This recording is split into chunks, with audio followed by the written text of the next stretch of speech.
वालेकुम दोस्तों, आज मैं आपके लिए लेके हाजिर हुई हूँ रात के घटाटोप अंधेरे में जन्म लेने वाली हैरतनाक खौफनाक अनोखी कहानी। इंटरव्यू। मौसम ने सरे शाम ही से अपने तेवर बदल डाले थे, मगर इसे इस ख़राब मौसम की कहाँ परवाह थी। अरसे बाद कहीं से इंटरव्यू कॉल आई थी और जॉब की भी उसे अशद ज़रूरत थी। तभी इस ख़राब मौसम की खातिर मैं ना लाते हुए ब्लू जीन्स और शर्ट पहनकर जिसने हाथ में फ़ाइल ली जिसमें ज़रूरी डॉक्यूमेंट्स थे, मोबाइल जीन्स में डाला और फिर घर से पैदल इंटरव्यू देने के लिए निकल पड़ा। आज शाम जब वो ट्यूशन पढ़ा रहा था तो उसे एक कॉल आई। अस्सलामुअलैकुम मिस्टर वक्कास, बात कर रहे हैं आप? शीरी लहजा गोया हुआ। वो चौंका, मोबाइल कान से हटा के नंबर देखा तो अनजान नंबर था। वालेकुम अस्सलाम जी, वकास बोल रहा हूँ, इसने गैर यकीनी लहजे में जवाब दिया। कैसे हैं आप? फ़ोन करने वाले ने रस्मी हालचाल दरियाफ़्त की। वकास ने भी अचंभे लहजे में जवाब दिया, मगर पेशानी पे शिकन थी। वो अभी तक कॉल करने वाले को पहचान ना सका था। जी आप कौन? बिलाखिर इसने पूछ ही डाला। जी मैं मेडिकेयर MSO कंपनी से बात कर रहा हूँ। आपने रोज़ .pk पर हमारी कंपनी में अप्लाई किया था। आप शॉर्टलिस्ट हो चुके हैं असिस्टेंट AR पोस्ट के लिए। रात के 7:30 बजे आपका इंटरव्यू है। ये सुन के वकास के चेहरे पे खुशी और हैरत के मिले जुले तासुरात उभरे। वो गोया हुआ, मुस्कुराया, मगर अगले ही लम्हे इसके चेहरे पे हैरत के बादल मंडाने लगे। थैंक यू सर, इसने गैर यकीनी लहजे में कहा। इसने सोचा कि इसने इस कंपनी में तो अप्लाई किया ही नहीं था, फिर वो शॉर्ट लिस्ट कैसे कर लिया गया, मगर लबों से कोई सवाल जारी ना हुआ। सर आप कंपनी का एड्रेस मुझे मैसेज कर दें, मैं इंशाल्लाह वक्त पे पहुंच जाऊंगा। दूसरी तरफ से मुस्बत जवाब दिया गया और यूं फ़ोन डिस्कनेक्ट कर दिया गया। मैसेज पे कंपनी का एड्रेस था। वो काफ़ी हैरान हुआ। लैपटॉप ऑन करके rosie.pk पर अपना अकाउंट चेक किया। इसने ऐसी किसी कंपनी में अप्लाई किया ही नहीं था। वो काफ़ी हैरान हुआ, मगर उसकी CV इस वेबसाइट पर थी। शायद उन्होंने खुद से सर्च की हो और इसे शॉर्ट लिस्ट कर लिया हो। वहम को भी ठिकाने लगाना ज़रूरी था। उसने खुद से गुमान किया और इंटरव्यू की तैयारी करने लगा। मौसम ख़राब से ख़राबतर होता चला गया। पहल तो बादलों की गरज सुनाई देती और तेज़ हवा के झोंके इसे अपने साथ ले जाने के लिए बेताब दिखाई दे रहे थे, मगर अब अब्रे करम ने भी अपनी बाहें खोल लीं। एक एक बात बूंदें ज़मीन और आसमान की मुसाफत रात के अंधेरे में तय कर रही थी। इसने फ़ाइल को सर पे किया ताकि बारिश से बचा जा सके और तेज़ कदमों के साथ मंजिल मकसूद पे पहुंचने की कोशिश करने लगा। लोगों का काफ़ी हुजूम सड़क पे था, मगर हर कोई मसरूफ़। वो भी किसी को खातिर में न लाए बगैर जल्दी जल्दी कंपनी पहुंचना चाहता था। रावी मार्केट पहुंच के इसने 2 चक्कर गली के लगाए, मगर इसे कहीं भी अपनी कंपनी का बोर्ड नज़र न आया। इधर बारिश भी तेज़ होने लगी थी तो दूसरी तरफ कंपनी मिलने का नाम नहीं ले रही थी। इसने एक आदमी से पूछा तो इसने कहा। शाने उचकाए वो मज़ीद हैरत का शिकार हुआ। दूसरे आदमी के पास गया तो उसने भी शाने उचका दिए। ऐसा कैसे हो सकता है? कंपनी तो यहीं होनी चाहिए, इसी जगह। फिर सर अंजाम क्यों है? इसने सोचा। बारिश के सबब वो मुकम्मल तौर पे भीग चुका था। चलता हुआ गली में काफ़ी आगे को निकल चुका था। रोड का शोर कम सुनाई दे रहा था। कुछ बिल्डिंगें थीं, मगर वो सब सुनसान दिखाई दे रही थीं। यहाँ तो वो कंपनी हो ही नहीं सकती। कितना सन्नाटा है यहाँ, वो सोचते हुए पलटा। तभी इसकी नज़र एक बोसीदा से बोर्ड पे गई। वो चौंका, ये इसी कंपनी का बोर्ड तो। बुखलाहट के साथ वो आगे बढ़ा। एक पुराना सा बल्ब हवा के संग लहरा रहा था, जो इस कंपनी के नाम पर रोशनी डालने की सही कर रहा था। वकास ने गर्दन उठा के बिल्डिंग का जायज़ा लिया तो काफ़ी पुरानी बिल्डिंग थी। एक लम्हे तक वो बाहर खड़ा सोचता रहा। बारिश की ने तेज़ी पकड़ ली। वो अंदर दाखिल हुआ। बिल्डिंग नीम रोशन थी। मध्यम सी नीली रोशनी में वो अंदर दाखिल हुआ। एक अजीब सा सन्नाटा था जो समाज से टकराया। बाहर बारिश अपना गज़ब ढा रही थी। उसने बालों को झटका, कपड़ों को झाड़ा, कुछ छींटे इधर विधर गिरे। अंदर की जानिब बढ़ा तो दाएं जानिब जीने नज़र आए और सामने एक लंबी राहदरी। अब किस तरफ जाऊं? अभी वो सोच ही रहा था कि कदमों की चाप सुनाई दी। इसने गहरा सांस लिया और इस आहट के करीब आने का मुंतज़िर रहा। वहाँ एक बूढ़ा था जो कमर तक तकरीबन झुका हुआ था। वक्कास हो ना तुम? चलो मेरे साथ, बूढ़े शख्स ने तन लहजे में कहा तो बुरी तरह चौंका। थूक निकलते हुए इसके पीछे चल दिया। राहदरी में काफ़ी अंधेरा था। हाथ को हाथ सुझाई नहीं दे रहा था। कुछ कदम चलने के बाद सफ़ेद रोशनी दिखाई दी जो काफ़ी चहलकदमी भी सुनाई दी। वो चौंका। अभी तक टिड्डियों की आवाज़ गूंज रही थी। वो बरजिस्ता लोगों की चहल पहल। वो खासा हैरान हुआ। कितनी अजीब व गरीब जगह है, इसने सोचा था। नई हवा नई हो, अभी धीरे धीरे आदी हो जाओगे। बूढ़े ने इसकी दिल की आवाज़ सुन ली। सपाट निगाहों से वक्कास ने बूढ़े को घूरा। वहाँ जाके बैठ जाओ, मैडम आने वाली हैं। इसने दाएं जानिब रखी कुर्सियों की तरफ इशारा किया। वो इस तरफ चल दिया। 2 कदम चलने के बाद वो पलटा तो वहाँ कोई ना था। वो तकरीबन गिरते गिरते बचा। बूढ़ा हवा में जैसे तहलील हो गया था। दूर दूर तक इसका नामो निशान तक ना था। वो थूक निकलते हुए पलटा तो दूसरा झटका लगा। तमाम लोग गायब हो चुके थे। हर शय अपनी जगह पे साख थी, मगर वहाँ कोई मौजूद ना था। वक्कास के लिए सांस लेना भी महाल हो गया। पहले बूढ़ा और अब पूरा स्टाफ गायब हो चुका था। दिल ने चाहा कि वापसी की राह ले, मगर इतने अरसे बाद इंटरव्यू की कॉल आई। ये मौका कैसे जाने दे सकता था। शशोपंज में खड़ा सोचता रहा, क्या हुआ, क्या सोच रहे हो? इसी बूढ़े की आवाज़ गूंजी। वो हैरत से पलटा। इसके हाथ में पानी का एक गिलास था। खौफ के सबब इसकी आंखें फैल गईं। तो तुम यहाँ? वो हकलाया। इस बूढ़े की मुस्कुराहट में अजीब काटती आंखें बरसों की गशी को अपने अंदर समेटे हुए थीं। घनी भवें पलकों तक झुकी हुई थीं। पानी लेने गया था तुम्हारे लिए। ये लो और आराम से बैठ के इंतज़ार करो। वक्कास ने कपकपाते हाथों से वो गिलास लिया। बैठने के लिए कुर्सियों की तरफ बढ़ा। पानी का घूंट भरने लगा तो एक बार फिर पूरा स्टाफ इसकी निगाहों के सामने था। पानी अंदर जाने के बजाय बाहर आ गया। पानी की पिचकारी दूर जा गिरी। सबकी सपाट निगाहें वक्कास की जानिब उठी। एक वहशत थी इन आँखों में। वो अपनी ज़ात में सिमट चुका था। काफ़ी देर के बाद उसे एक केबिन की तरफ ले जाया गया जहाँ इसका इंटरव्यू होना था। केबिन में दाखिल हुआ तो मध्यम सुर्ख रोशनी ने इसका इस्तकबाल किया। सियाह दीवारें सुर्ख रोशनी में ऐसे नहाई हुई थी जैसे खून बहा दिया गया हो। वो हैरत में मुब्तला था। क्या मैं अंदर आ सकता हूँ? वहाँ 30-35 साल ला एक औरत थी, रोलिंग चेयर पे बैठी। इसकी निगाहें अपने सामने मौजूद फाइल पर मरकूज़ थीं। आओ बैठो। वक्कास आवाज़ में अजीब सुरूर था। गहरा सांस लेते हुए ऐन सामने रखी कुर्सी पर बरजमान हो गया। बैठने पर उसे ऐसा लगा जैसे वो किसी नर्म और गुज़ाद बिस्तर पर बैठा हो। एहसास इतना दिलकश और फरहत बख्श था कि वो एक लम्हे के लिए भूल चुका था कि वो यहाँ इंटरव्यू देने आया है। मेरा नाम जहाँ आ रहा है, यहाँ की HR डिपार्ट की मैनेजर हूँ। आप अपने बारे में कुछ बताएं। उसने दोनों कोहनियों को खड़ा करते हुए अपनी थोड़ी जमा ली।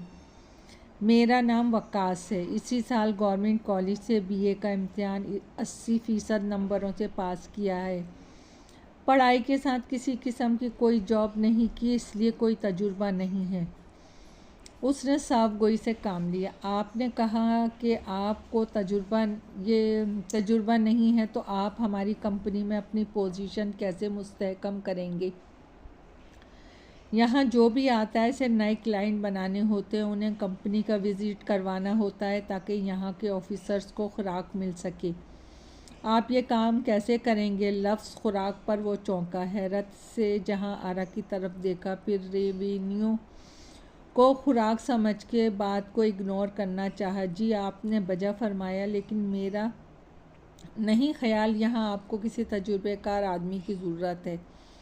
इस सवाल पे इसकी पेशानी पे शिकन नमूदार हुई। वकास समझ गया, इसलिए अपनी बात मुकम्मल की। देखिए, कोई भी तजुर्बेकार अपने तजुर्बे पर घमंड होता है, और अगर वो किसी पोस्ट पर जाता है तो इसके दिल में ये बात लाजमी होती है कि इसके पास तजुर्बा है, जिसकी ज़रूरत इस कंपनी को है, लिहाजा वो अपनी मनमानी कर सकता है। लेकिन जब भी कोई नया बंदा जिसके पास कोई तजुर्बा ना हो और किसी पोस्ट पर हायर किया जाता है, तो उसे अपनी पोजीशन मुस्तहकम बनानी पड़ती है। इसे कंपनी को यकीन दिलाना पड़ता है कि वो अपनी जॉब के बारे में कितना संजीदा है, इसलिए वो मेहनत से काम करता है और कंपनी को इसकी मेहनत का फ़ायदा पहुंचता है। उसने खुद एतमादी से जवाब दिया। जहारा इस नज़रिए पे काफ़ी हैरान हुई। आंखों में एक कशिश ने जन्म दिया, जैसे वो अपनी तारीफ समझा था, मगर अगले पल किसे खबर थी। बहुत खूब मिस्टर वकास, आपकी बात पर मैं खासी हैरान हुई। यानी आप हमारी कंपनी को काफ़ी कस्टमर ला कर दे सकते हैं। मैं यकीन से नहीं कहता, लेकिन अपनी पूरी कोशिश करूंगा। इस बार एक मुस्कुराहट इसके लबों पे थी। इसे यकीन हो चला था कि वो इस पोस्ट इसी के लिए बनी है। अच्छा ये बताएं कि आपको ये जॉब क्यों चाहिए? नया सवाल पूछा गया। मुझे जॉब की अशद ज़रूरत है। पिछले 5 माह से जॉब तलाश कर रहा हूँ, मगर सब बेसूद रहा। आज आपकी कॉल आई तो बस इसीलिए इंटरव्यू के लिए चला आया। उसने इस बार भी साफ गोई से काम लिया। जहां आरा ने अपने सामने रखी फाइल को बंद किया और साइड की तरफ रखी अलमारी की तरफ घूमी। वकास की निगाहें जहां आरा के अब कब में गईं तो एक झटका लगा। वहां दीवार पे खोपड़ी थी जिसकी आंखें गड़े सुर्ख नज़र आ रहे थे। वो हरम सा चीखा,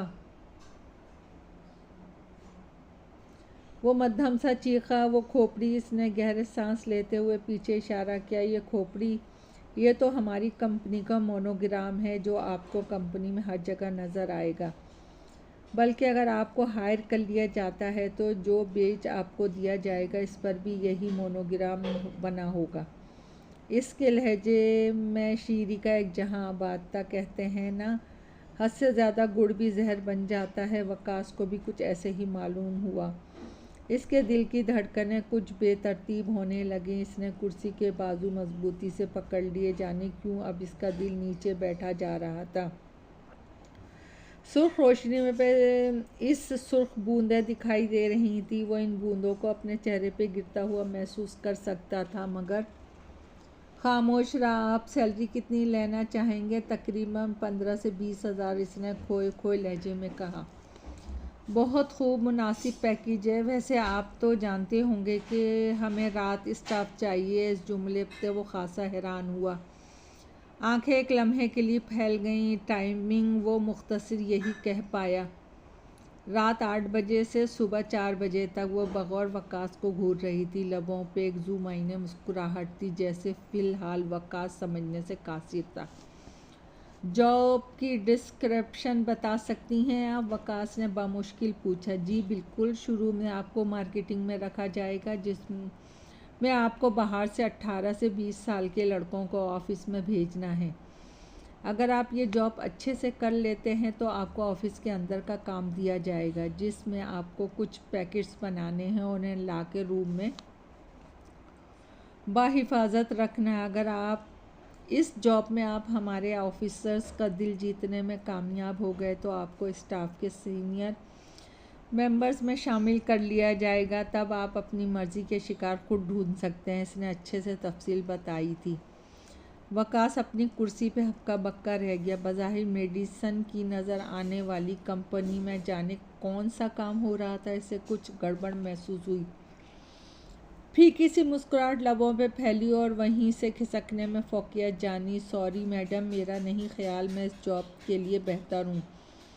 उसने उठना चाहा मगर उठ ना पाया।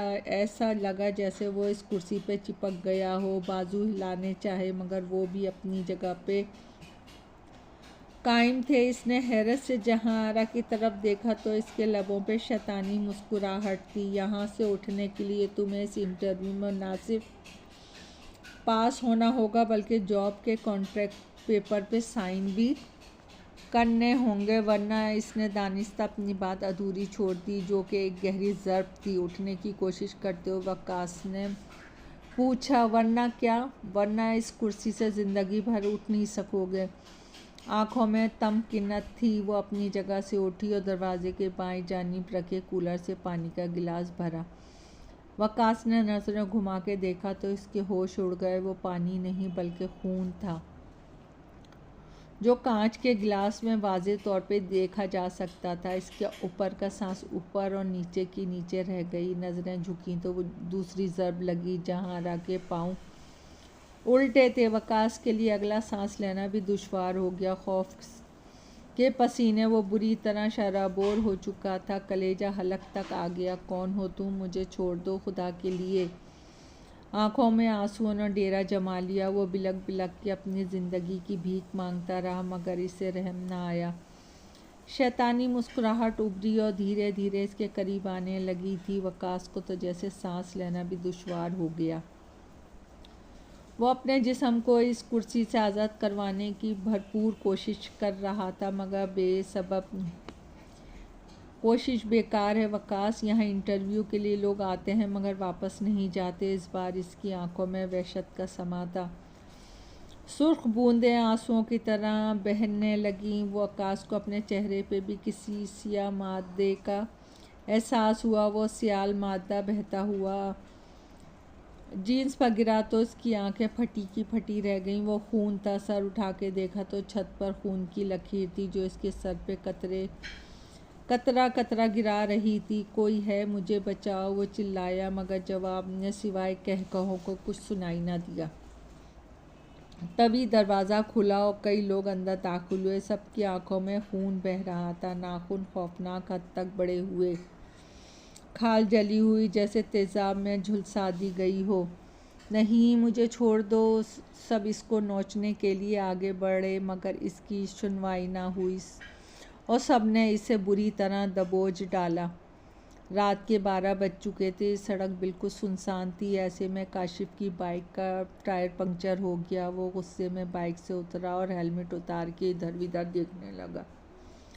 ओ शिट, इसे भी यहीं ख़राब होना था। भला इस सुनसान इलाके में कौन जाग रहा होगा? किससे मदद तलब करूं?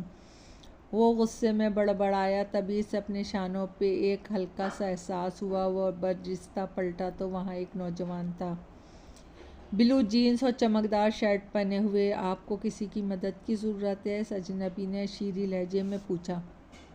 जी, मैं इंटरव्यू देने आया था किसी मेडिकेयर कंपनी में, मगर लगता है वक्त पर नहीं पहुंच सकूंगा। मेरी बाइक का टायर पंक्चर हो चुका है। इसने एक बार फिर हिकारत भरी निगाहों से टायर को देखा था। यानी आप काशिफ हैं? मैंने ही आपको फ़ोन किया था इंटरव्यू के लिए। आइए मेरे साथ, मुझे वहां जाने का शॉर्टकट मालूम है। काशिफ को ये सुन के काफ़ी खुशी हुई। इस अंधेरी रात में से कोई तो मिला जो इसे मंजिल मकसूद तक पहुंचा दे। उसने बाइक को साइड में खड़ा करके लॉक किया और इस अजनबी के पीछे चल दिया। वैसे आपका नाम क्या है? काशिफ ने एक जुल्मत भरी बिल्डिंग में दाखिल होते हुए पूछा। मेरा नाम वक्कास है, एक पुरस्कार लहजा गोया हुआ। काशिफ आगे बढ़ गया, मगर वक्कास पलट के मुस्कुरा रहा था। आंखों से अभी तक खून बह रहा था।